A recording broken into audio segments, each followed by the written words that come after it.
అందరికీ నమస్కారం అండి. కాణిపాక వినాయకుడి ఆలయ స్థల పురాణం గురించి ముందు వీడియోలో ఆ ముగ్గురు అవటి సోదరులు వ్యవసాయం చేసుకుంటూ నిత్యం భగవన్నామ స్మరణ చేసుకునేవారు వరకు తెలుసుకున్నాం కదండి.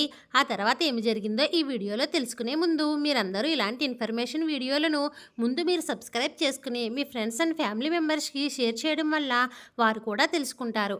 ఇంకా కథలోనికి వెళితే ఆ ముగ్గురు సోదరులు ఉన్న ప్రాంతం ప్రజలు కరువుతో పంటలు పండక ఆకలి దప్పికలతో బాధపడుతున్న సందర్భమున ప్రజాక్షేమం కోరి అవటి సోదరులైన ముగ్గురు ఒక శుభదినమున సకల విఘ్నహారుడు కోరిన కోరికలు తీర్చే గణపతిని ముందుగా పూజించి వారి వ్యవసాయ భూమి యందు బావిని త్రవ్వట ప్రారంభించిరి.